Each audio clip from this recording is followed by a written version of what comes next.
Assalamualaikum warahmatullahi wabarakatuh. Sesaat lagi kita akan menyimak sebuah kajian Islam ilmiah Ahlus Sunnah wal Jamaah yang akan dibawakan oleh guru kita Ustadz Yusuf Solehin SPDI, masih membawakan kitab Bulughul Maram. Pada kesempatan kali ini kita akan mengangkat tema Emas Pembawa Azab.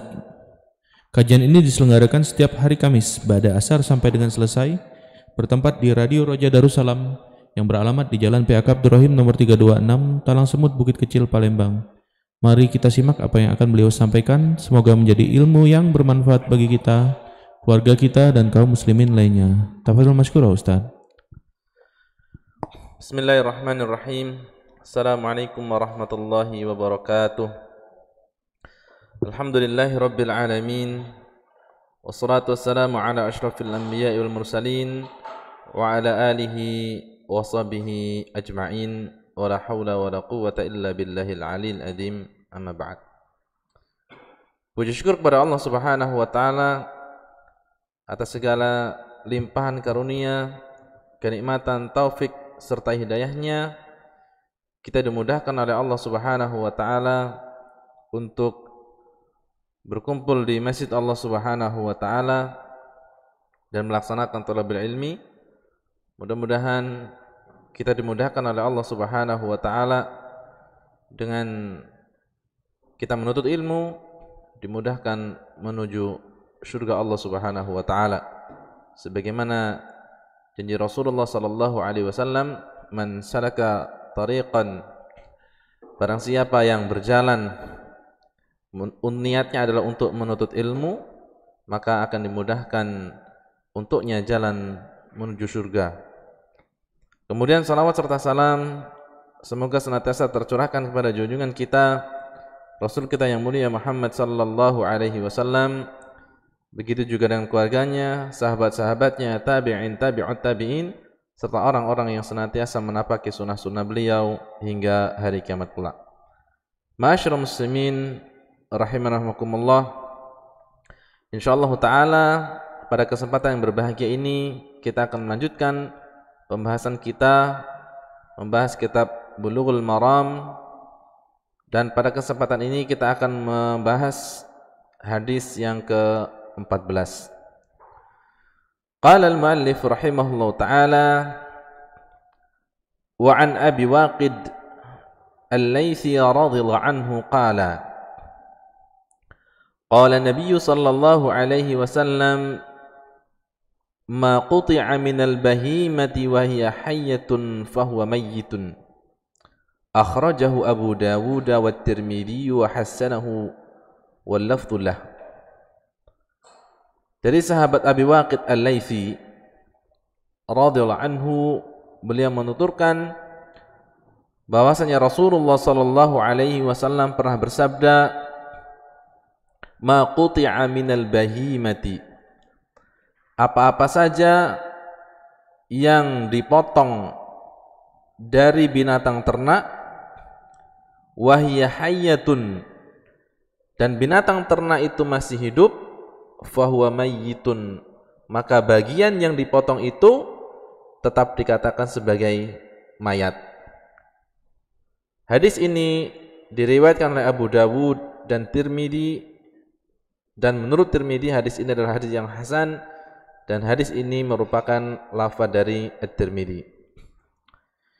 Di dalam hadis ini Rasulullah sallallahu alaihi wasallam mengabarkan kepada kita tentang hukum memotong bagian tubuh binatang kemudian dimakan ataupun dijadikan sesuatu.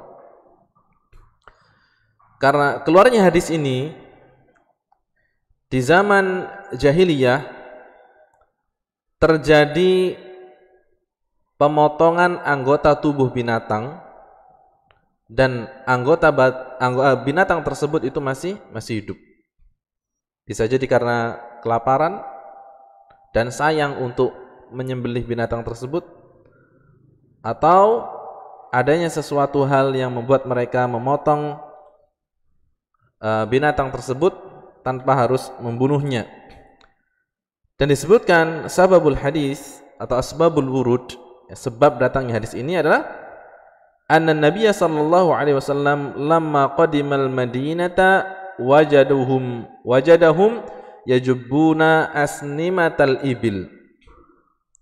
Ketika Rasulullah sallallahu alaihi wasallam datang ke kota Madinah melaksanakan hijrah dari Mekah ke Madinah, banyak orang-orang yang pada saat itu mereka memotong punuk unta. Mereka memotong punuk unta wal alayadhan dan pantat-pantat kambing. Ya.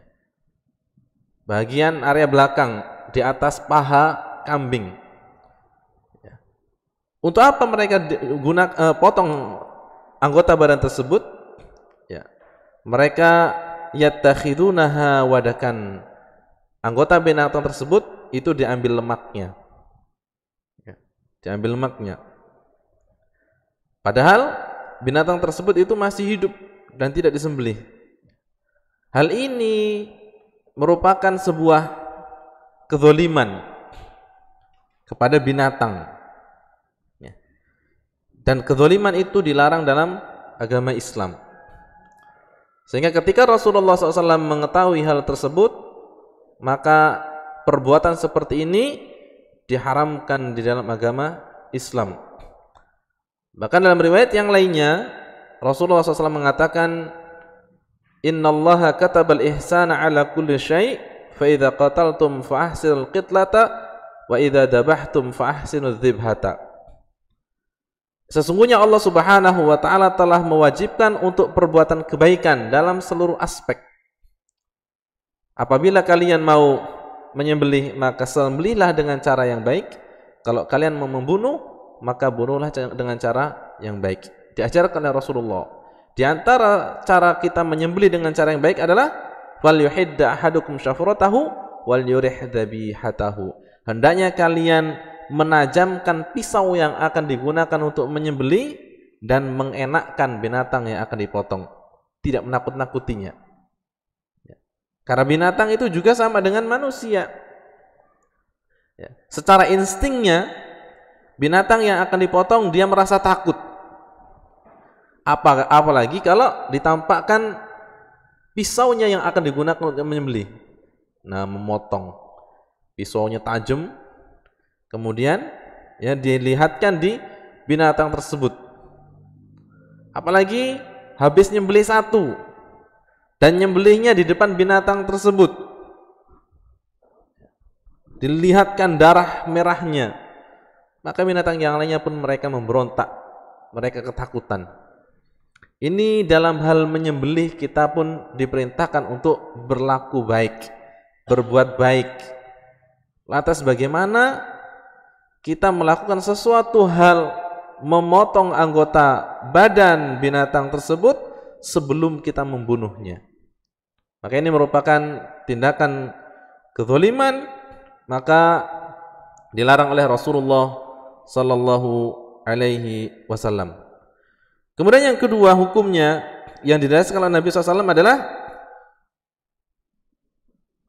ma quti'a minal bahimati, apa saja yang dipotong, baik dipotong itu kakinya, baik yang dipotong itu adalah kaki depannya, atau yang dipotong itu adalah telinganya, maka potongan yang dipotong tersebut ini menjadi haram, tidak boleh dikonsumsi. Ya. Mungkin terjadi kelaparan karena di tempat tersebut tidak ada kulkas, akhirnya makan daging ngambil dari anggota tubuhnya binatang tersebut, ya, punya kambing. Sekarang kita pengen makan daging, ya, motong kaki depan. Kemudian besok lagi potong paha belakangnya. Binatang tersebut masih hidup. Kemudian besok lagi kaki depannya lagi. Kemudian kaki belakang lagi. Nah, ini sesuatu yang menzalimi. Ya, sesuatu kezaliman yang dilakukan oleh manusia kepada binatang, dan setiap kezaliman akan dimintai pertanggungjawaban oleh Allah Subhanahu wa taala kelak di akhirat. Dan Rasulullah SAW pernah mengatakan, ittaqu dzulma fa inna dzulma dzulumatun yaumal qiyamah. Hati-hatilah kalian terhadap perbuatan zalim, karena perbuatan zalim itu adalah sebuah kegelapan nanti pada hari kiamat. Kezaliman akan diminta pertanggungjawaban. Orang-orang yang melakukan kezaliman akan diambil kebaikannya dan akan diberikan kepada orang-orang yang terzalimi. Ma'asyiral muslimin rahimakumullah. Ya, ini diantara penjelasan tentang hadis ke-14, yaitu ma quti'a minal bahimati wa hiya hayyatun fa huwa mayyitun. Apa-apa yang dipotong dari binatang ketika dia masih hidup, maka potongannya itu adalah bangkai yang tidak boleh dikonsumsi. Berbeda dengan binatang liar. Ya, berbeda dengan binatang liar. Di sini Rasulullah mengatakan al-bahimah. Apa itu bahimah? Bahimah adalah binatang ternak. Sapi, unta, kambing, kerbau. Nah, ini disebut dengan bahimah. Tapi bagaimana dengan binatang liar? Seperti kijang mungkin. Ya. Ada orang yang nyari kijang. Dia nyari di hutan. Bagaimana cara menyembelihnya kijang? Tidak mungkin dia mau dipotong seperti kita potong kambing. Tidak bisa. Dia lari kenceng. Maka cara memotongnya adalah dipotong bagian apapun yang bisa dilukai. Kena pahanya, kemudian kena kakinya patah, tidak mengapa. Karena itu adalah binatang liar. Yang cara menyembelihnya adalah semampu kita. Tidak harus di leher. Bismillah Allahu Akbar plus kakinya patah, mati. Boleh? Kalau itu binatang liar. Bismillah Allahu Akbar, kena punggungnya plek, lari, mati. Tapi kalau itu adalah binatang ternak, maka ini diharamkan dan tidak boleh dimakan. Ini orang-orang yang rugi. Ya. Kemudian dari hadis ini, apa hikmah yang dapat kita ambil dari hadis ini? Di antara hikmah yang dapat kita ambil dari hadis ini, yang pertama adalah annahu yajibu 'alal 'alimi idza iqtadatil halu an yadhkura al-hukma syar'iyya liwuqu'in nasi fi mukhalafatihi fa innahu yajibu 'alaihi an yubayyinahu li'anna Rasulullah sallallahu alaihi wasallam bayyana hadha hina ma ra'a an-nasa yajubbuna al-asnimata wal alaya. Bagi seorang yang tahu, apabila mengetahui kondisi manusia yang terjadi, maka harus menjelaskan hukum syar'inya. Ya. Ada sebuah kejadian, ada sebuah perbuatan yang ada di masyarakat, dan perbuatan tersebut itu menyimpang daripada syar'i, maka orang yang tahu wajib untuk menyampaikan. Ya. Wajib menyampaikan supaya manusia mengetahui hukum syar'inya. Ini sebagaimana Rasulullah jelaskan dalam hadis ini. Ketika Rasulullah datang ke kota Madinah, melihat kondisi masyarakat tersebut suka motong punuk unta dan pantat kambing, sehingga hal tersebut dilarang oleh Rasulullah sallallahu alaihi wasallam. Ya. Dan tidak boleh ditunda. Ya. Ketika seseorang itu mampu untuk menyampaikan, maka tidak boleh ditunda. Karena ini adalah ilmu syar'i yang dibutuhkan oleh manusia. Kalau ditunda besok-besok, berapa banyak binatang yang terputus gara-gara kondisi tunda-menunda. Ini yang pertama. Kemudian yang kedua, di antara hikmah yang dapat kita ambil dari hadis ini adalah annama quti'a minal bahimati wa hiya hayyatun fa huwa kamayyitiha. Apa-apa yang dipotong dari anggota tubuh binatang, maka yang terpotong tersebut hukumnya seperti mayitnya, seperti bangkainya. Ya. Binatang yang terpotong tersebut itu seperti mayatnya. Kalau binatang tersebut adalah binatang yang halal dan mayatnya halal, maka dihalalkan. Binatang tersebut adalah binatang halal, kemudian bangkainya halal, maka dihalalkan dan itu adalah suci, seperti belalang dan ikan. Ya, walaupun kita tidak menyembelihnya langsung kita potong, ya, kita nyari ikan pakai tombak, ya, maka dibolehkan bangkainya. Tapi kalau itu adalah jenis makhluk, ya, yang dia itu bangkainya haram atau dagingnya haram, maka walaupun dia itu dipotong, maka potongannya pun itu menjadi najis, ya, menjadi najis dan haram untuk dimakan. Ya. Ini yang kedua, ma quti'a minal bahimati wa yahyatun fa mayyitiha. Ya, apa-apa yang dipotong dari anggota tubuh binatang, maka seperti bangkainya. Kalau bangkainya haram, najis, maka menjadi najis. Kalau haram, menjadi haram. Kemudian yang ketiga, di antara hikmah yang dapat kita ambil dari hadis ini adalah hirsun Nabi sallallahu alaihi wasallam 'alal balaghi wa hidayatil khalqi. Semangatnya Nabi sallallahu alaihi wasallam untuk memberikan hidayah kepada makhluk. Semangatnya Nabi sallallahu alaihi wasallam untuk memberikan hidayah kepada makhluk.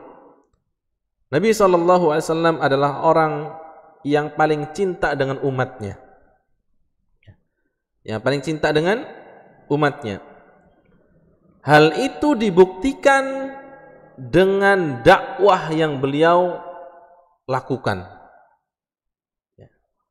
Nabi SAW mendakwahi umat, mendakwahi manusia tanpa mengenal lelah, tanpa mengenal sakit, tanpa mengenal adanya peristiwa pembunuhan kepada beliau. Ya. Nabi tidak memandang itu semua. Hal ini sebagai bentuk cinta beliau kepada umatnya.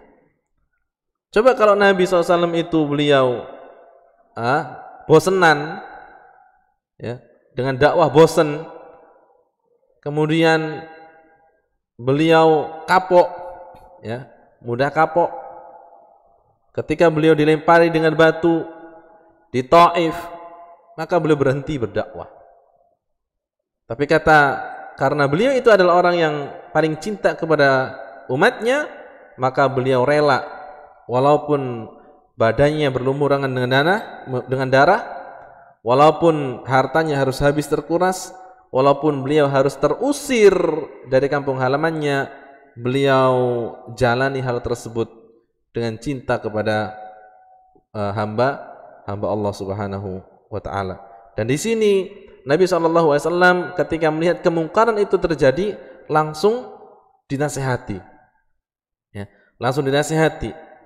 Dan Nabi SAW itu kondisinya beliau sebagai seorang pemimpin, maka beliau mudah untuk menyampaikan. Dalam hal kondisi seperti kita, maka kita harus melihat kondisi kita di dalam masyarakat tersebut. Kalau kita mampu mengubah kemungkaran dengan tangan kita, maka silakan dilakukan. Kalau kita mampu mengubah kemungkaran dengan lisan kita, maka silakan laksanakan.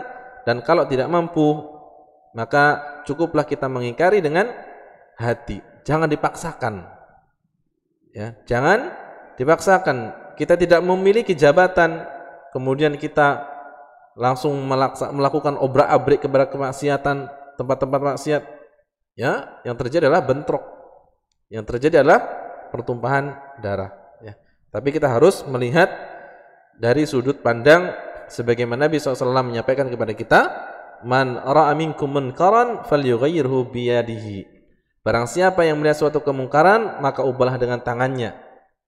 Kalau tidak bisa, fabi lisanihi. Kalau tidak bisa, maka dengan lisannya.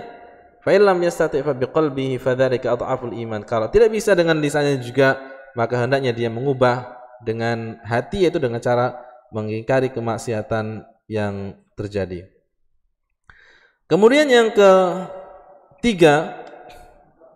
keempat, di antara yang keempat adalah ada beberapa permasalahan di mana sebagian dari ulama ada yang membolehkan untuk memotong binatang ya, dan itu adalah untuk kebutuhan binatang tersebut dan juga untuk kebutuhan pemilik binatang tersebut. Di antaranya adalah yang pertama, mengebiri binatang. Hal ini pernah terjadi ya, ya, walaupun para ulama ikhtilaf di dalamnya, ada yang membolehkan, ada yang tidak membolehkan. Ya, makanya di antara ulama yang membolehkan harus mencari cara supaya tidak menyakiti binatang tersebut. Ya. Ngebiri, dipotong. Supaya apa? Supaya tidak menghasilkan anak. Ini ada beberapa binatang yang mereka lakukan dikebiri, dan ini termasuk perbuatan yang diikhtilafkan para ulama apakah boleh ataupun tidak. Sebagian mengatakan boleh dan sebagian laginya adalah tidak. Kemudian yang kedua adalah al-wasam, yaitu ngasih tanda. Ya, ngasih tanda di paha binatang. Ya. Hal ini pernah terjadi di zamannya Nabi SAW, yaitu dengan cara dibakar, seorang pemilik binatang tersebut membakar api, ya kayak stempel, ya, untuk ngasih tanda bahwasanya binatang tersebut milik orang ini. Ya, ini di zaman Nabi SAW itu ada, tapi para ulama setelahnya ya mereka mengatakan ini ikhtilaf para ulama, ada yang mengatakan boleh, ada yang mengatakan tidak boleh karena alasan menyakiti binatang tersebut. Baik, ini adalah satu hadis yang berkaitan dengan bab taharah kemarin, dan insyaallah kita akan lanjutkan dalam babu al-aniyah, yaitu bab bejana. Ini sesuai dengan tema yang kita sampaikan, yaitu emas ya, bisa membawa azab. Qala al-muallif rahimahullah ta'ala babul aniyah, al-hadits 15, hadis yang ke-15.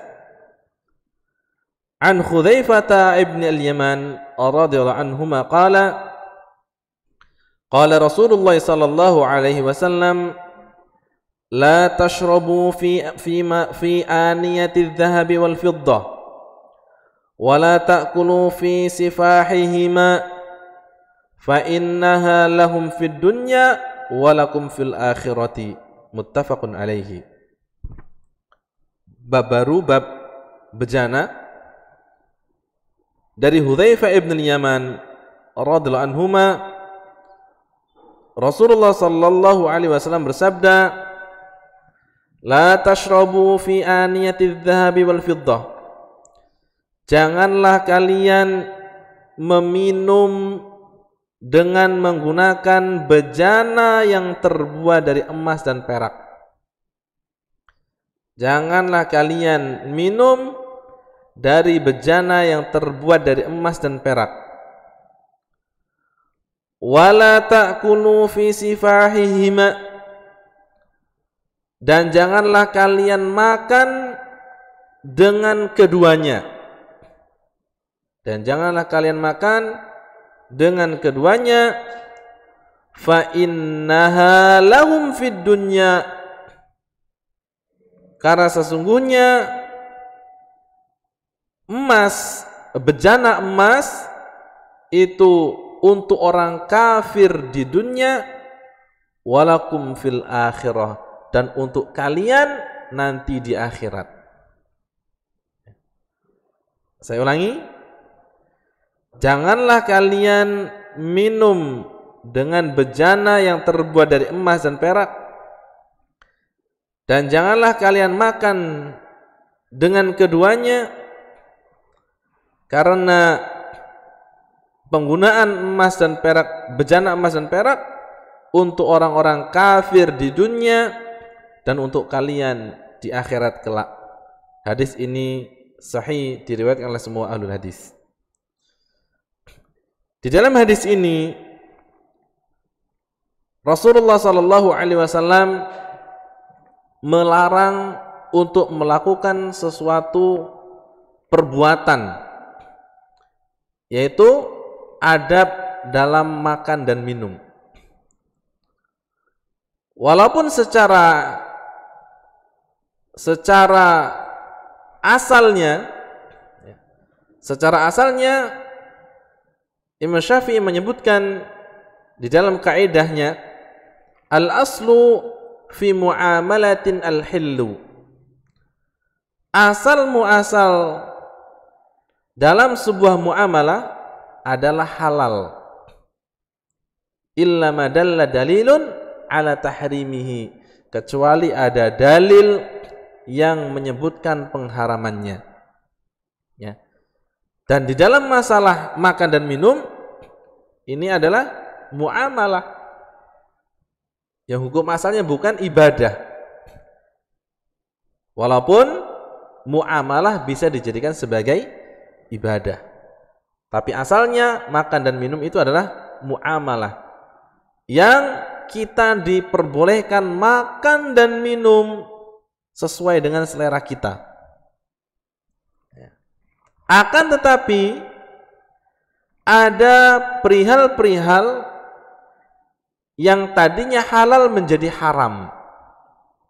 Yang tadinya halal menjadi haram. Seperti contohnya adalah minum khamr. Pada dasarnya semua minuman halal. Pada dasarnya semua minuman itu halal. Tapi ketika minuman tersebut itu memberikan efek yang negatif dalam jiwa manusia, maka diharamkan dalam syariat Islam. Ya. Minum khamr, ya, sesuatu yang memabukkan, ya, akan merusak otak manusia, maka diharamkan. Makan, semua makanan halal. Tapi kalau makanan tersebut itu akan membawa madarat bagi tubuh manusia, maka diharamkan. Ya, makanan apa? Makanan yang mengandung racun, haram, ya, ada racunnya. Makanan yang membawa kerusakan anggota tubuh, haram, seperti ya mengkonsumsi narkoba, haram, karena akan membinasakan. Makan anjing, daging anjing, babi, haram, ada dalilnya. Dan juga salah satunya adalah makan dengan menggunakan bejana yang terbuat dari emas ataupun perak, dan ini diharamkan oleh Rasulullah sallallahu alaihi wasallam. Ya. Walaupun secara hukum asalnya boleh makan dengan apapun juga. Ya. Seorang makan dengan menggunakan piring yang terbuat dari intan.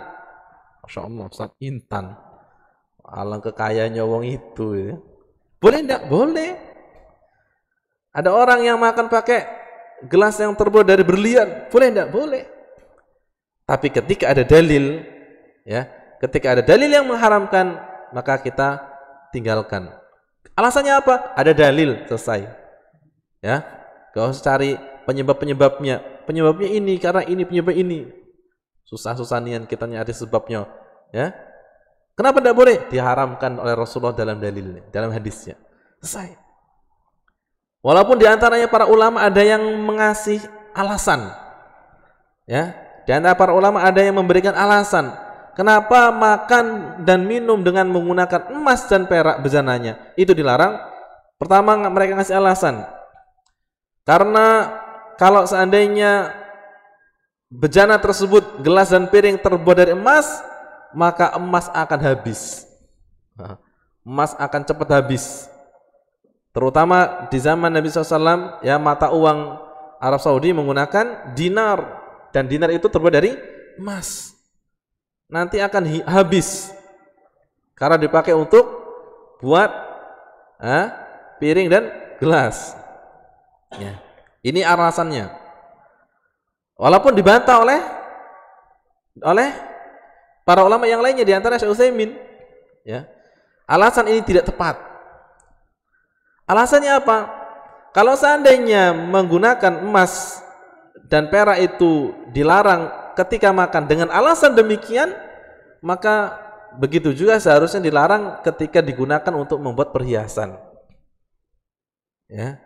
Karena nanti kalau dibuat untuk duit itu kekurangan emas, maka orang-orang yang menggunakan untuk perhiasan harus dilarang juga dong. Ya. Ini alasan yang pertama. Alasan yang kedua, ada yang mengatakan kalau ada orang yang makan pakai piring dan gelas yang terbuat dari emas, maka akan menyakiti orang-orang fakir, miskin. Ya, akan menyakiti hati orang-orang fakir dan miskin. Kenapa? Karena orang fakir dan miskin mereka tidak mampu untuk biaya hidup saja, tidak mampu mereka, atau hanya cukup saja. Nah, ini ada orang yang makan pakai piring dan gelas, ya, dengan bahan emas, akan menyakiti kaum muslimin, yang akan menyakiti orang-orang yang fakir. Alasan ini pun tidak benar, tidak tepat. Ya. Karena kalau alasannya hanya menyakiti orang-orang fakir, berapa banyak orang-orang sekarang pun, ya, yang menyakiti orang-orang fakir. Orang yang mobilnya banyak menyakiti hati orang fakir. Aku nyari makan lagi susah, dia mobilnya bertumpuk-tumpuk, ya. Rumahnya tingkat besar, kehidupannya mewah. Aku makan untuk sehari susah. Maka alasan ini tidak tepat. Kemudian ada juga yang memberikan alasan. Apa alasannya?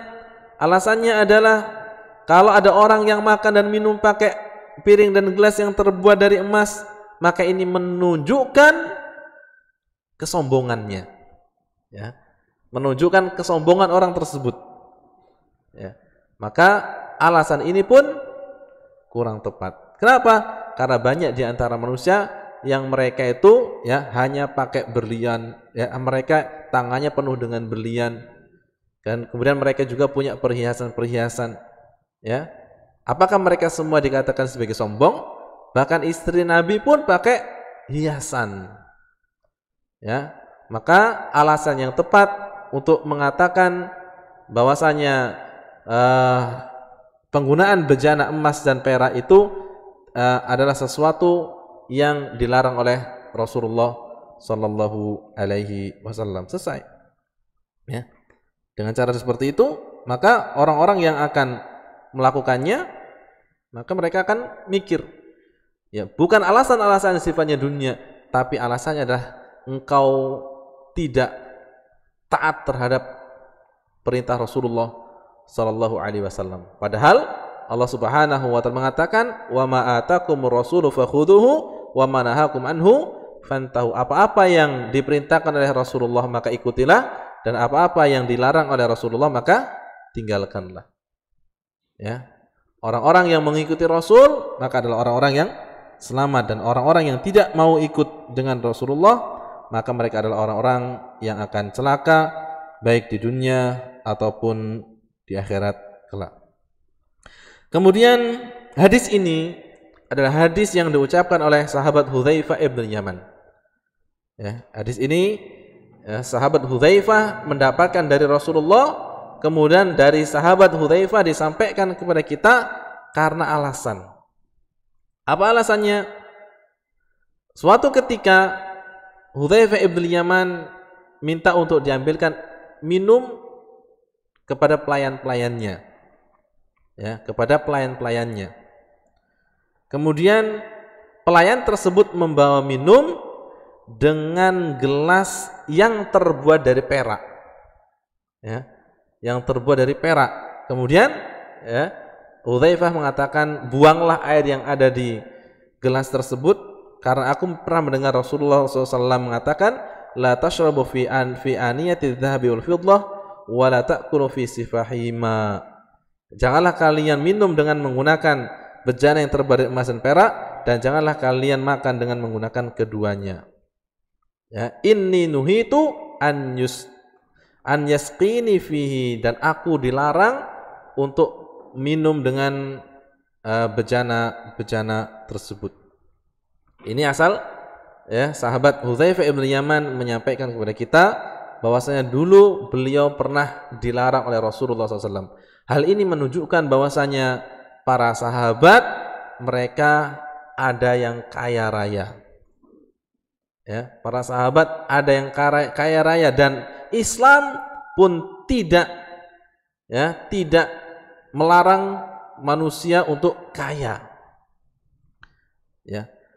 Keluarnya hadis ini dari Rasulullah SAW itu tentunya karena ada kejadian. Ya. Dan berarti ada suatu kaum yang pernah hidup zaman dahulu yang mereka membuat bejana, piring ataupun gelas dari emas dan perak. Masya Allah. Ya, kita nak beli yang kecil yang gram-graman lagi rasanya berat, ini yang dibuat untuk piring dan gelas. Berarti kekayaan dahulu, orang-orang dahulu ternyata banyak yang kaya dari kita. Dan Islam pun tidak melarang untuk jadi kaya. Ya. Bahkan diperintahkan, ya, wala tansa nasibaka minad dunya. Janganlah kamu melupakan bagianmu dari dunia. Ya.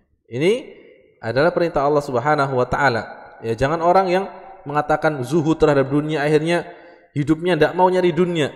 Di masjid, terus duduk di masjid, tidak mau berusaha, alasannya zuhud, alasannya tawakal, padahal malas.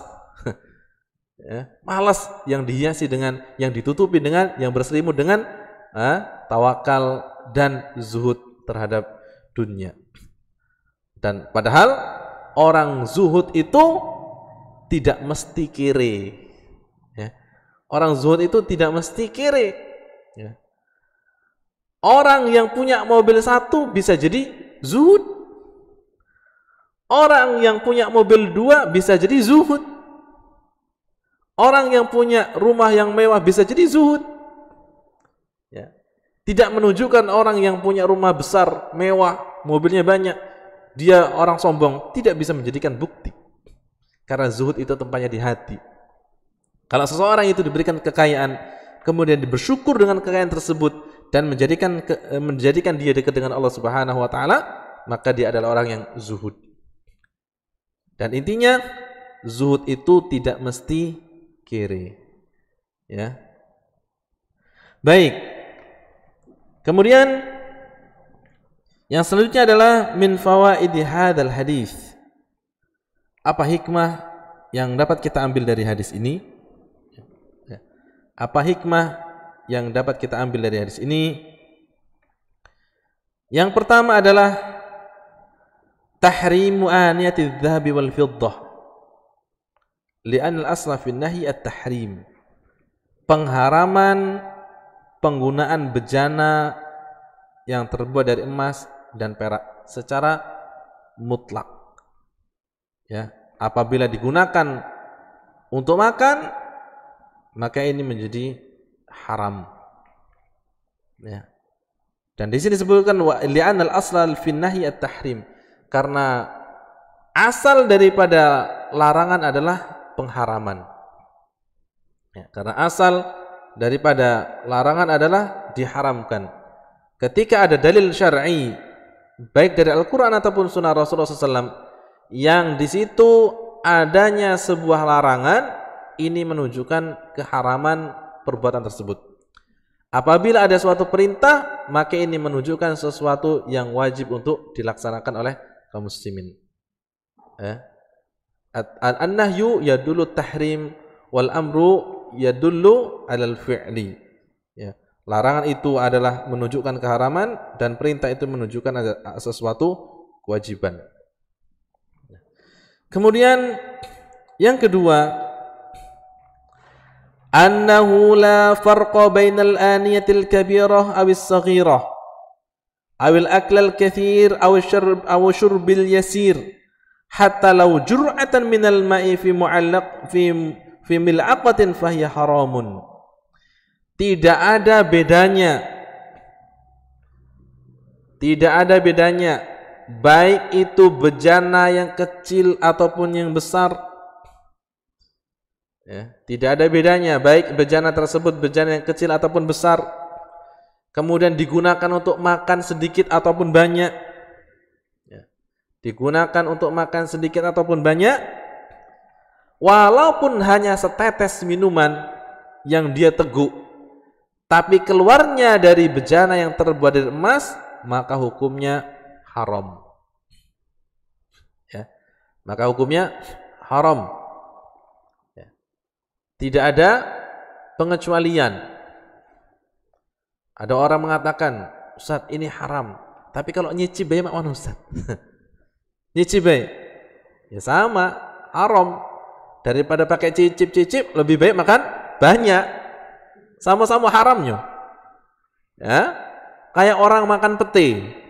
Ya, makan dikit bau, makan banyak bau, banyak sekalian. Ya, sama-sama bau. Aku nyicip besiko, tetap bau. Daripada makan sikok, makan sepiring, puas. Paling-paling keluar masuk kamar mandinya. Ya, masuk keluar lagi masuk lagi. Ya. Dan yang sampingnya pingsan paling. Ya.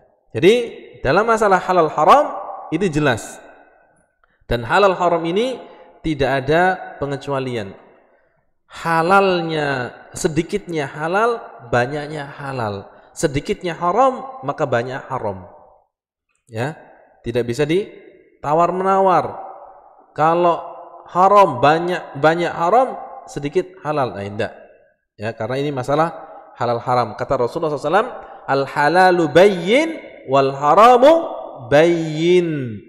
Halal itu sudah jelas dan haram pun sudah jelas. Tak pakai tawar menawar dalam masalah halal dan haram. Kemudian yang ketiga, di antara hikmah yang dapat kita ambil dari hadis ini adalah husnu ta'limi Rasulillah sallallahu alaihi wasallam wa dzalika bi dzikril illah inda dzikril hukmi. Bagusnya metode pengajaran Rasulullah sallallahu alaihi wasallam. Bagusnya pengajaran Rasulullah SAW wa dzalika bi dzikril illah. Hal tersebut ketika Rasulullah sallallahu alaihi wasallam menjelaskan hukum dan menjelaskan penyebabnya. Ya. Rasulullah menjelaskan hukum dan menjelaskan sebabnya. Ya. Jadi bukan hanya menjelaskan hukum, ini haram.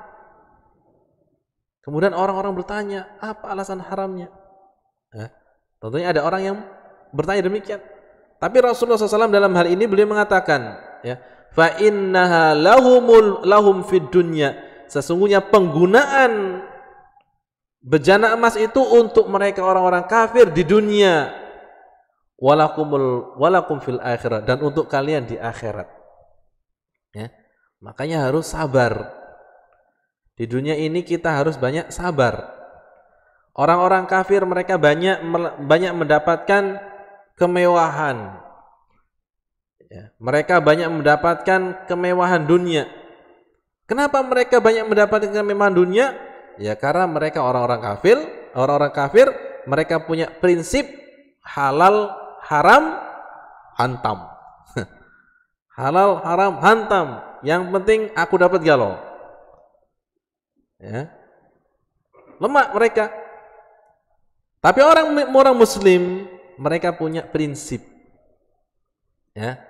Apa prinsipnya? Dapat sedikit tapi halal alhamdulillah. Dan dapat yang banyak dan halal lebih alhamdulillah. Ya, sedikit halal alhamdulillah, banyak halal wa syukurillah. Ya. Dan Nabi SAW menjelaskan kepada kita, hendaknya kita bersahabat dunia. Karena kita itu di dunia itu tidak lama, hanya sebentar. Dan di akhirat, wal akhiratu khairu wa abqa. Dan di akhirat itu adalah sesuatu yang terbaik dan langgeng. Ya, kebaikan yang akan kita dapatkan di akhirat itu langgeng, tidak akan pernah putus, tidak akan pernah berakhir. Ya, makanya hendaknya kita bersabar. Ya, ketika mungkin di antara manusia ada yang diuji oleh Allah Subhanahu wa taala dengan kecukupan, adanya yang diuji oleh Allah Subhanahu wa taala dengan kekurangan, maka hendaknya dia bersabar. Karena ujian tersebut akan ada batasnya. Ya, akan ada batasnya. Sampai kapan? Sampai mati. Kalau sudah mati selesai. Ya, tidak diuji lagi di dunia. Ya. Tapi kalau di akhirat tidak ada batasnya. Ya, maka harus sabar dan tidak boleh mengambil langkah cepat tapi membawa kebinasaan. Kemudian yang keempat, di antara hikmah yang dapat kita ambil dari hadis ini adalah jawazu isti'mali aniyati adh-dhahabi wal fiddah fi ghairi al-akli wasyurbi. Bolehnya penggunaan bejana dari emas dan perak selain untuk makan dan minum. Ya, boleh digunakan. Ya, bolehnya penggunaan emas dan perak selain untuk makan dan minum. Seperti untuk hiasan, ya, taruh di lemari. Ya. Taruh lemari hari Senin, hari Selasanya hilang, ya. Ya, sesuatu yang berharga ditaruh begitu saja, ya, selesai, wassalam. Ya. Larangan itu hanya mencakup untuk makan dan minum. Ya. Ketika digunakan untuk makan dan minum baru dilarang. Tapi kalau tidak untuk makan dan minum maka dibolehkan. Ya, untuk hiasan, kemudian untuk bandul kunci. Nah, bandul kunci boleh, silahkan. Ya, kalau siap untuk hilang, ya, dipakai perhiasan untuk wanita boleh. Ya, Ustaz, bagaimana kalau emas itu dibuat untuk ini, Ustaz? Untuk kubah, Ustaz. Nah, ya, boleh enggak? Dari sini, kalau dalam masalah ini maka harus ditimbang manfaat dan mafsadahnya. Manfaat dan mafsadatnya. Kira-kira kalau digunakan untuk kubah, apa manfaatnya? Ya, untuk apa namanya? Untuk hiasan, Ustaz. Mafsadahnya, nah baru bicara. Mafsadahnya itu dapat, ya, menyakiti orang miskin. Nah, betul itu. Kenapa? Karena emas itu untuk masyarakat. Lebih baik digunakan untuk fakir miskin, ya. Digunakan untuk fakir miskin, disedekahkan, diinfakkan, bisa menjadi amal jariah. Tapi kalau hanya untuk pajangan, ya, ini menunjukkan, wah, ini untuk pamer aja ini. Akhirnya banyak orang yang datang ke sana hanya untuk melihat kubah emas. Ya. Ketika waktu sholat balik. Ya, waktu sholat balik hanya untuk jalan-jalan. Kemudian selanjutnya ini yang keempat ya, bahwasanya penggunaan bejana yang terbuat dari emas dan perak dibolehkan selain untuk makan dan minum. Ya. Selain digunakan untuk makan dan minum, maka dibolehkan. Tapi kalau digunakan untuk makan dan minum, maka ini dilarang dari syar'i. Kemudian yang kelima, annal insana la yanbaghi lahu an ya'sa 'ala ma fatahu min amri dunya minan ni'ami fiha li'anna al-mu'mina lahu fil akhirah. Seorang manusia tidak boleh la yanbaghi lahu an ya'sa, tidak boleh kecewa dengan urusan dunia yang hilang darinya.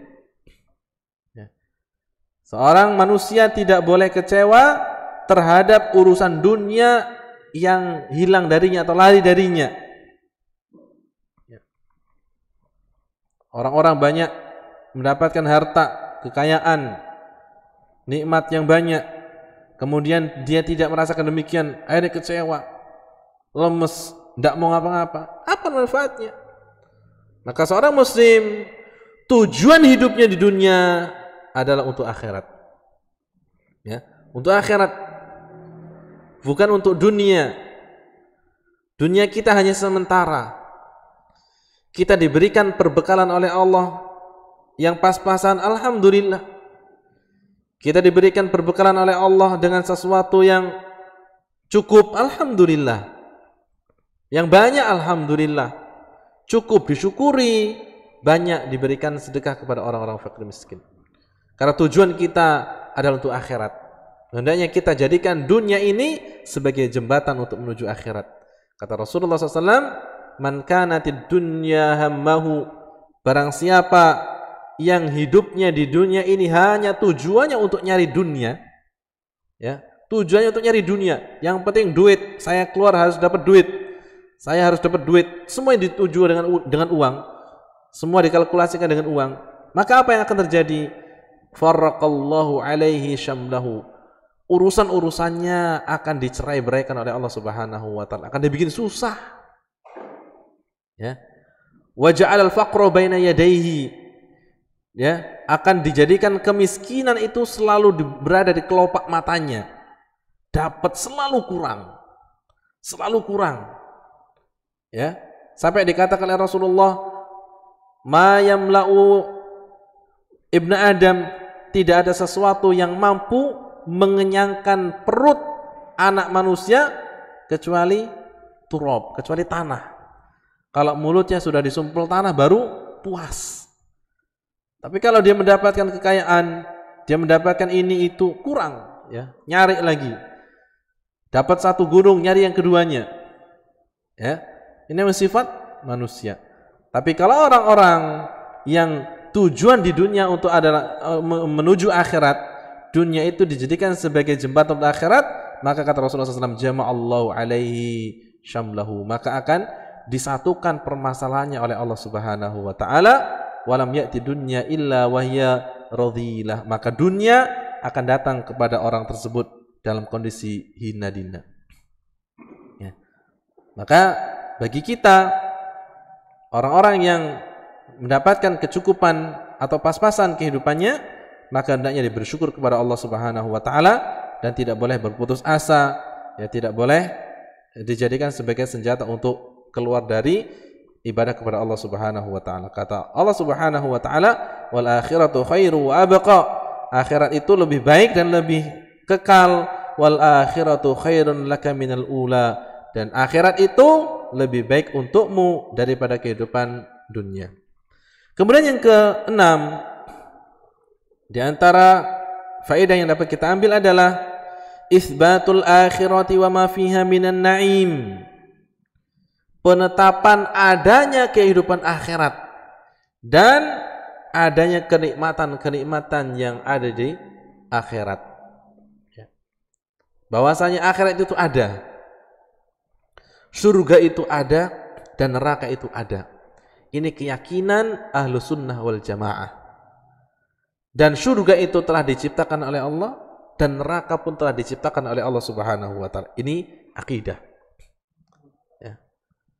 Surga itu ada, neraka itu ada, surga itu telah diciptakan dan neraka pun telah diciptakan. Ya, ini akidah Ahlussunnati wal Jamaah.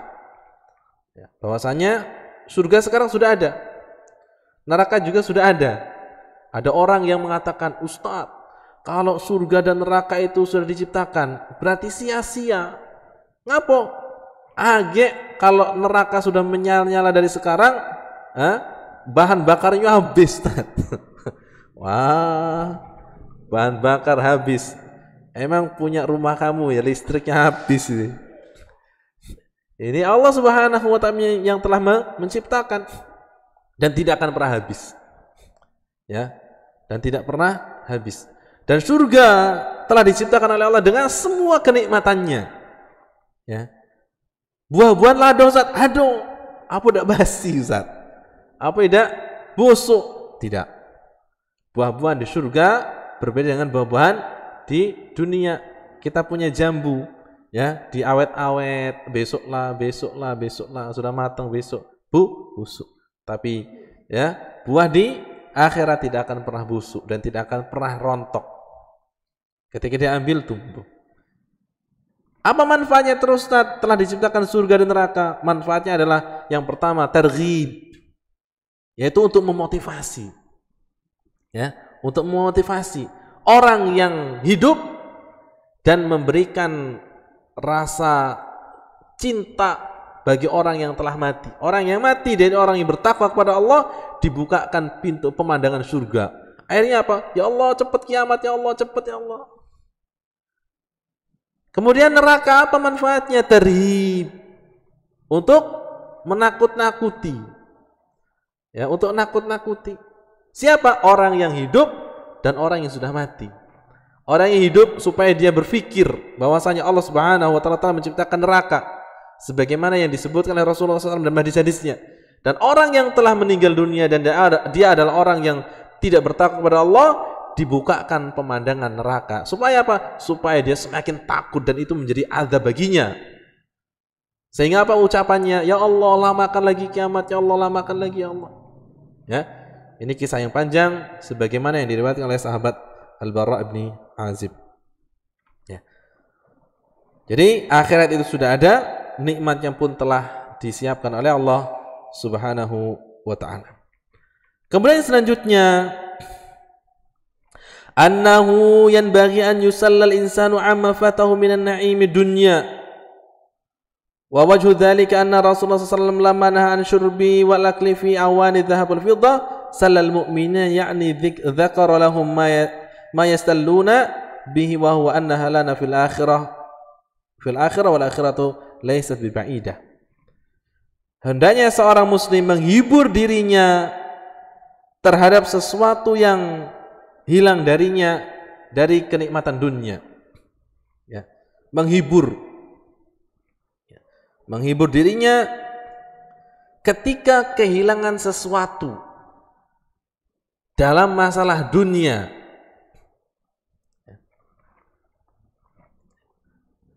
Contohnya apa? Ya mungkin di antara manusia ada yang kehilangan jabatan, ada yang kehilangan harta, ya, karena dia mempertahankan agamanya. Dia mempertahankan agamanya sehingga jabatannya dicopot. Ya. Dia punya jabatan tinggi, tapi karena tidak mengikuti aturan, ya aturan tersebut adalah aturan yang haram dan dia masih berprinsip dengan prinsip sunnah, maka dia dicopot dari jabatannya sehingga dia kehilangan dunia yang banyak. Maka dia menghibur dirinya bahwasanya akhirat itu lebih kekal dan lebih baik. Dan kata Rasulullah sallallahu alaihi wasallam, ya, man taraka syai'an lillah awadahu Allahu khairan minhu. Barang siapa yang meninggalkan sesuatu karena Allah, ya, barang siapa yang meninggalkan sesuatu karena Allah, maka Allah akan berikan ganti untuknya dengan sesuatu yang lebih baik. Maka jangan takut. Ya. Orang-orang yang masih bermuamalah dengan ribawi, tinggalkan. Besar, ribawi itu untungnya besar. Iya, besar, tapi siksanya juga besar. Jangan anggap remeh. Siksanya besar, untungnya besar, untungnya cepat hilang dan dosanya tidak hilang. Maka tinggalkan. Sesuatu yang diharamkan adalah tinggalkan. Tapi lemak, Ustaz. Oh iyalah, itulah pintu setan. Ya. Setan itu sesuatu yang dosa dibayangkan untuk manusia sebagai sesuatu yang paling nikmat. Dan perbuatan ibadah dibayangkan oleh setan dengan sesuatu yang menyusahkan. Dan kita kalau kehilangan dunia karena mempertahankan akhirat, maka hendaknya kita menghiasi diri kita, ya, menghibur diri kita dengan kenikmatan-kenikmatan Allah Subhanahu wa taala yang akan diberikan bagi orang-orang yang bertakwa kepada Allah Subhanahu wa ta'ala. Ini diantara faedah-faedah yang dapat kita ambil dari hadis Yang ke-15 yaitu tentang orang-orang tidak bolehnya kita menggunakan bejana yang terbuat dari emas dan perak untuk makan dan minum. Karena orang-orang yang menggunakan hal tersebut, maka dia akan membawa azab ke dalam dirinya. Kemudian selanjutnya hadis yang ke-16. Wa an Ummi Salamah radhiyallahu anha qalat qala Rasulullah sallallahu alaihi wasallam alladhi yashrabu fi ina'il fiddati innama yujarjiru fi batnihi nar jahannam. Dari Ummu Salamah radhiyallahu anha, beliau menuturkan Rasulullah sallallahu alaihi wasallam bersabda, alladhi yashrabu fi ina'il fiddah, orang-orang yang minum dengan menggunakan bejana yang terbuat dari perak, innama yujarjiru fi batnihi nar jahannam, sesungguhnya dia telah menggoncang perutnya, memasukkan ke dalam perutnya api neraka. Orang-orang yang minum dengan menggunakan bejana yang terbuat dari fiddah, perak, maka seolah-olah dia memasukkan api neraka ke dalam perutnya. Ini ancaman Rasulullah sallallahu alaihi wasallam bagi orang-orang yang minum dengan menggunakan bejana yang terbuat dari emas ataupun perak. Ya, risikonya besar. Mungkin boleh dikatakan orang-orang yang makan dan minum dengan menggunakan bejana yang terbuat dari emas ataupun perak, dia mendapatkan kehebatan, kesombongan. Tapi ternyata di balik itu semuanya, dia telah dinanti dengan azab yang pedih. Dia telah dinanti dengan sesuatu yang mungkin dan memang tidak mampu dirasakan oleh manusia, itu azab Allah Subhanahu wa taala. Azab Allah yang tidak akan pernah mampu kita terima. Makanya lebih baik kita mengikuti sebagaimana arahan-arahan syar'i, sesuatu yang dilarang kita tinggalkan, sesuatu yang diperintahkan kita laksanakan. Ya, apa untungnya ya minum dengan menggunakan bahan yang terbuat dari emas dan perak? Apa untungnya? Tidak hati. Ya, paling-paling dikatakan orang kaya, orang masya Allah, ya, apa-apanya terbuat dari emas dan perak, kayak raja, ya. Tapi ternyata dia adalah orang-orang yang rugi. Orang-orang yang rugi adalah orang-orang yang tidak mau melaksanakan ketaatan kepada Allah, tidak tunduk dengan aturan-aturan Allah dan Rasulnya. Ya, orang-orang tersebut akan diancam oleh Allah Subhanahu wa taala dengan sesuatu adab yang pedih. Dan janji Allah itu terjadi, pasti terjadi. Janji yang disampaikan oleh Rasulullah pasti terjadi. Ya, pasti terjadi dan tidak akan pernah meleset. Kemudian di sini Rasulullah SAW mengatakan alladzi yashrabu fi na'il fiddah. Walaupun di dalam hadis ini yang disebutkan adalah tentang penggunaan bejana yang terbuat dari perak, tapi hadis ini mengikuti hadis yang tadi, yaitu penggunaan emas dan perak. Ya. Jadi sama, orang-orang yang menggunakan bejana terbuat dari emas dan perak, ya, kalau untuk makan dan minum, maka dia memasukkan api neraka ke dalam perutnya. Ustaz, emang cukup ya api neraka masuk ke perut? Cukup. Ya, cukup. Kenapa? Karena api neraka itu masuk ke dalam perutnya itu nanti di akhirat. Dan di akhirat manusia yang akan dimasukkan ke dalam neraka itu, ya, diwujudkan oleh Allah Subhanahu wa taala dengan fisik yang besar. Ya, kata Rasulullah, orang yang dimasukkan ke dalam neraka maka kulitnya itu setebal gunung Uhud. Kulitnya tebalnya segunung Uhud.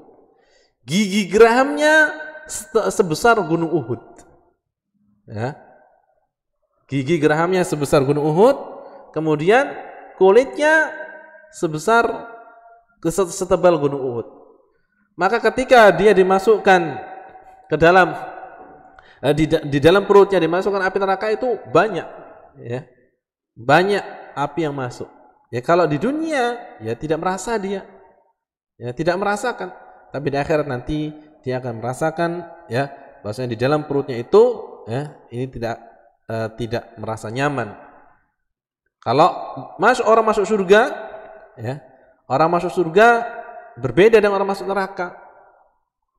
Disebut oleh Rasulullah SAW, orang-orang yang akan masuk surga maka fisiknya sama seperti fisik penciptaan Nabi Adam pertama kalinya, yaitu tingginya 60 hasta. Ya, 60 hasta. Satu hasta itu antara siku sampai ke ujung jari. 60 hasta ini. Dan hastanya bukan hastanya kita, orang-orang Asia. Hastanya itu Rasulullah yang menyebutkan, berarti di zaman beliau orangnya besar, tinggi. Ya, mungkin bisa jadi ya sampai 50 meter. Ya, ini orang-orang yang masuk ke dalam surga. Tapi orang-orang yang masuk ke neraka, ya, giginya saja sebesar gunung Uhud dan kulitnya saja setebal gunung Uhud. Ya, alangkah besar. Kenapa mereka diciptakan besar masuk ke dalam neraka? Karena mereka akan diazab oleh Allah dengan azab yang pedih. Kalau orangnya kecil, cepat hilang. Kulitnya tipis, cepat terbakar. Ya, kulitnya tipis cepat terbakar, sehingga apa? Sehingga rasa sakitnya itu hilang. Karena kata dokter-dokter bedah, ya, rasa sakit itu ada di kulit. Rasa sakit itu ada di kulit. Setelah kulitnya hilang, tinggal daging, tidak merasakan pedih. Ya, maka kata Allah Subhanahu wa taala di dalam surah An-Nisa, ya, Allah menyebutkan tentang azabnya orang-orang yang dibakar di dalam api neraka. Allah mengatakan ketika kulitnya itu sudah terbakar, Allah ganti dengan kulit yang baru. Ya, kulit terbakar. Ya sudah, rasa pedihnya hilang. Allah ganti dengan kulit yang baru. Kenapa? Untuk mereka liyadzuqul azab, supaya mereka merasakan azab yang paling pedih dari Allah Subhanahu wa taala. Kemudian selanjutnya, apa faedah yang dapat kita ambil dari hadis ini? Di antara faedah yang dapat kita ambil dari hadis ini adalah fihi dalilun ala anna syurba fi ina'il fiddah min kabairid dzunub. Ya. Minum dengan menggunakan bejana yang terbuat dari emas ataupun perak ini merupakan dosa besar. Ya, merupakan dosa besar. Kenapa dosa besar? Ya. Kenapa dosa itu dosa besar? Karena dosa ini mendapatkan ancaman dari Allah Subhanahu wa taala. Mendapatkan ancaman dari Rasulullah sallallahu alaihi wasallam. Setiap perbuatan, ya. Ini kaidah, setiap perbuatan yang ada ancaman dari Allah dan Rasulnya, setiap perbuatan yang ada ancaman dari Allah dan Rasulnya, baik itu ancaman laknat, ya, baik itu adalah ancaman laknat, kemudian ancaman ghadab, kebencian, ya, ancaman laknat ataupun ancaman kebencian dari Allah Subhanahu wa taala, murka Allah Subhanahu wa taala, maka ini merupakan dosa besar. Ya. Setiap perbuatan yang ada ancaman dari Allah dan Rasulnya, baik ancaman laknat ataupun kemurkaan Allah, maka ini merupakan dosa besar. Ya. Contohnya adalah ini, ya, diancam oleh Allah, diancam oleh Rasulullah SAW akan dimasukkan dalam neraka dan akan dimasukkan ke dalam perutnya api neraka. Ini berarti dosa besar. Syirik, dosa besar.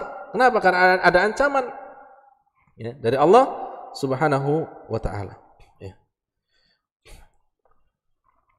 Kemudian yang selanjutnya adalah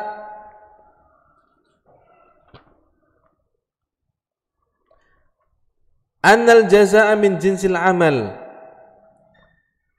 li'anna 'adzabahu mithla 'amalihi fahuwa yujarjiru an-nar jahannam kama yujarjiru hadzal ma' alladhi syaribahu min ina'il fiddah. Balasan itu sesuai dengan perbuatan. Ya, balasan itu sesuai dengan perbuatan yang dilakukan oleh hambanya. Ya. Ketika seorang hamba sudah diberikan aturan oleh Allah Subhanahu wa taala dan Rasulnya, kemudian dia melanggar aturan Allah dan Rasulnya, ya, maka dia akan mendapatkan balasan yang sesuai. Dan orang-orang yang minum dengan menggunakan gelas yang terbuat dari emas dan perak, maka dia akan dimasukkan api neraka ke dalam perutnya sebagaimana dia memasukkan air ke dalam perutnya. Goncang. Ya, dan apinya pun goncang. Dan goncangnya api tidak padam di perut. Ya. Ini ancaman Allah Subhanahu wa taala. Orang-orang itu akan mendapatkan balasan sesuai dengan perbuatannya. Kalau orang melakukan kebaikan, maka mendapatkan pahala. Ya. Maka dia akan mendapatkan kebaikan yang serupa, bahkan lebih daripada itu. Ya. Para ulama mengatakan seseorang itu akan diwafatkan oleh Allah dengan kebiasaannya. Seseorang itu akan diwafatkan oleh Allah Subhanahu wa taala dengan kebiasaannya. Kalau kebiasaannya adalah melakukan kebaikan, maka dia akan diwafatkan oleh Allah Subhanahu wa taala dalam kebaikan. Di dalam hadis yang sahih, Rasulullah SAW mengatakan, "Idza ahabballahu qauman," apabila Allah Subhanahu wa taala idza ahabballahu imra'an, apabila Allah Subhanahu wa taala mencintai seorang hamba, maka amarallahu an yaf'alal khair aw hasanat, maka Allah Subhanahu wa taala akan memerintahkannya untuk melakukan perbuatan baik, kemudian summa qubidha fihi, kemudian akan diwafatkan oleh Allah dalam melaksanakan kebaikan tersebut. Ya. Kalau Allah Subhanahu wa taala mencintai seorang hamba, maka Allah perintahkan dia untuk melakukan kebaikan dan Allah wafatkan dia dalam melakukan kebaikan tersebut. Makanya banyak contoh-contoh di antara orang-orang terdahulu sebelum kita, ya, wafat dalam kondisi sujud kepada Allah Subhanahu wa taala. Wafat ketika baca Al-Qur'an. Wafat dalam salat. Wafat dalam memberikan kebaikan. Ya. Ini kenapa mereka diwafatkan oleh Allah dalam kondisi kebaikan tersebut? Karena perbuatannya selama itu dia di dunia, dia melakukan kebaikan, maka Allah Subhanahu wa taala berikan ia kebaikan dan husnul khatimah. Allahumma nas'aluka husnul khatimah. Dan ada juga jenis manusia yang mereka itu diwafatkan oleh Allah Subhanahu wa taala dalam kondisi su'ul khatimah. Kematian yang buruk. Ya. Kematian yang buruk. Ada orang yang sekarat, kemudian ditalqin, diajak untuk mengucapkan kalimat la ilaha illallah, maka dia bernyanyi. Dia bernyanyi. Diajak untuk la ilaha illallah, mengatakan malah nyanyi. Ada yang diajak untuk mengucapkan la ilaha illallah, malah dia mengatakan kata-kata yang buruk, ujaran-ujaran kebencian. Ada orang-orang yang ditalqin untuk mengucapkan la ilaha illallah, maka dia mengatakan a'tini khamron, kasih aku minum khamr. Aku mau khamr. Ya. Berbagai macam contoh yang telah terlalu sebelum kehidupan kita ini. Makanya ketika disebutkan bahwasanya al-jaza'u min jinsil amal, balasan itu sesuai dengan usaha, sama dengan ucapan para ulama, yaitu seorang akan diwafatkan sesuai dengan kebiasaannya. Ya.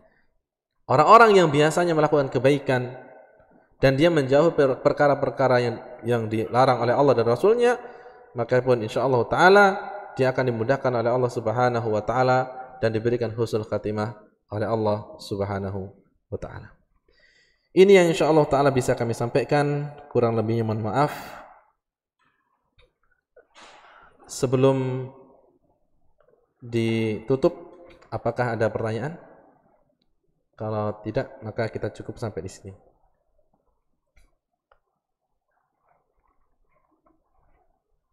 Cukup? Baik, kita cukup sampai di sini. Insyaallah kita lanjutkan pada kesempatan yang akan datang. Wallahu taala alam.